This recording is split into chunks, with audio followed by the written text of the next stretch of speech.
இன்றைக்கி இந்த வீடியோவில் ஆடி மாதத்தில் வர முதல் ஏகாதசி பிரசாதம் சோளம் பொரி மாவு எப்படி பண்ணுறதுன்னு காமிக்க போகிறேங்க. ஹாய் ஃப்ரெண்ட்ஸ், என் பேர் Aadhya. Welcome to our channel Aadhya recipes and vlogs. இப்போ தான் முதல் தடவை நம்ம சேனலை பார்க்குறீங்களா? அப்போ கண்டிப்பாக மிஸ் பண்ணாமல் சப்ஸ்கிரைப் பண்ணிக்கோங்க. இந்த மாதிரி நிறைய இன்ட்ரெஸ்டிங்கான ரெசிபிஸ் எல்லாம் இருக்குங்க. ஆடி மாதத்தில் வர இந்த ஏகாதசிக்கு இந்த சோளத்தாரில் பொரியை செஞ்சு அதில் இந்த மாதிரி பவுடராக செய்வாங்க. அதாங்க தெலுங்கில் இதை பேலால பிண்டி அப்படின்னு சொல்லுவாங்க. தொலி ஏகாதசிக்கு இது சாமிக்கு படைவோம். எப்படி பண்ணுறதுன்னு காமிக்கிறேன், நீங்களும் ட்ரை பண்ணுங்கள். இதுக்காக ஒரு கப் அளவுக்கு சோளம் எடுத்துக்கிட்டேன். எந்த கப் வேணாலும் நீங்கள் யூஸ் பண்ணலாம். இது பக்கத்தில் இருக்கட்டும். இப்போ அடுப்பு மேலே ஒரு கிண்ணத்தை வச்சுட்டு 1 லிட்டர் தண்ணியை ஊற்றிக்கலாம். அது இந்த மாதிரி நல்லா கொதிக்கும்போது எடுத்துகிட்ட இந்த 1 கப் சோளத்தை அதில் போட்டுடலாம். போட்டுட்டு ஒரு வாட்டி இந்த மாதிரி மிக்ஸ் பண்ணிக்கலாம். இந்த மாதிரி மிக்ஸ் பண்ணும்போது மேலே இந்த மாதிரி சோளம் வந்துடும். அதெல்லாம் கூட ஒரு ஜல்லடையால் எடுத்துக்கோங்க. எடுத்துட்டு ஒரு 2 நிமிஷம் இந்த மாதிரி இந்த சோளம் எல்லாம் நல்லா வாட்டரில் கொதிச்சா போதுங்க, எடுத்துடலாம். ஒரு 2 நிமிஷம் கழித்து இதை ஸ்டவ் ஆஃப் பண்ணிவிட்டு இறக்கிடலாங்க. இதெல்லாம் கூட ஒரு ஜல்லடைக்கு மாற்றிக்கலாம். நிறைய இந்த சோளத்தை வேக வைக்க தேவையில்லை. இந்த மாதிரி ஜல்லடையில் போட்டுருங்க. போட்டுட்டு கொஞ்சம் நார்மல் வாட்டரை கூட சேர்த்துக்கலாம். சேர்த்துட்டு ஒரு 2 நிமிஷம் பக்கத்தில் வச்சுக்கோங்க. இதிலேருந்து தண்ணியெல்லாம் கூட வடிச்சிடும். இப்போது ஒரு 2 நிமிஷம் ஆயிடுச்சு. ஏதாவது ஒரு காட்டன் கிளாத்தை ஃபேன் கீழே போட்டுருங்க. போட்டுட்டு அது மேலே இந்த மாதிரி வேக வச்ச சோளத்தை அது மேலே போட்டுட்டு கையால் நல்லா ஸ்ப்ரெட் பண்ணிக்கலாம். ஒரு 1/2 மணி நேரத்துலேருந்து 1 மணி நேரம் இந்த மாதிரி விட்டிங்கன்னா இதெல்லாம் நல்லா ஆறிடுங்க. வெயிலெல்லாம் வைக்க தேவையில்லை. ஃபேனு காற்றுக்கே இதெல்லாம் நல்லா ஆறிடும். நான் இங்கே ஒரு 1 மணி நேரம் விட்டுட்டேங்க. டைம் இருந்தால் உங்களுக்கு ஒரு 2 மணி நேரம் வேணாலும் விட்டுருங்க. இதெல்லாம் கூட எடுத்துகிட்டு ஒரு கிண்ணத்தில் போட்டுக்கலாம். இதை வச்சு தான் நம்ம இந்த பிரசாதம் பண்ண போகிறோங்க.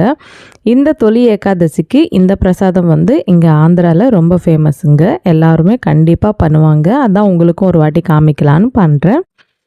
இதெல்லாம் பக்கத்தில் வச்சுக்கலாம். இப்போ அடுப்பு மேலே ஒரு பேனை வச்சுக்கலாம். வச்சுட்டு அந்த பேன் நல்லா சூடாகணுங்க. சூடான பிறகு இதுலேயே ஒரே ஒரு ஸ்பூன் வரைக்கும் இந்த வேக வச்சு ஆற வச்ச சோளத்தை போட்டுடலாம். போட்டுட்டு இந்த மாதிரி ஃப்ரை பண்ணிக்கலாம். இது இந்த மாதிரி பொரி மாதிரி பொரிக்கும்.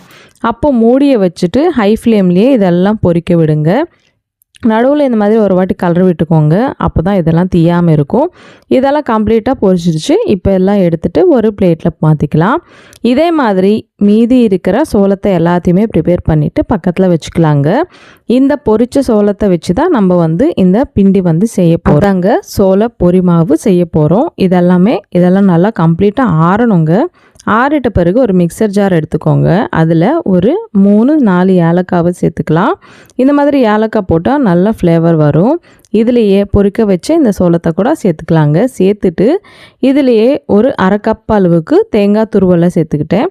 ஒரு 1/2 கப் அளவுக்கு பொட்டுக்கடலையும் சேர்த்துக்கிட்டு ஒரு வாட்டி மூடியை வச்சுட்டு இந்த மாதிரி கோர்ஸாக கிரைண்ட் பண்ணிக்கலாங்க. ஒரே வாட்டி ஃபைன் பவுடராக ஆக்க வேணாம். இந்த மாதிரி கிரைண்ட் பண்ணிவிட்டு இதுலேயே எந்த கப்பில் சோளத்தை எடுத்துக்கிட்டோமோ அதே கப் அளவில் வெல்லத்தை சேர்த்துக்கலாம்.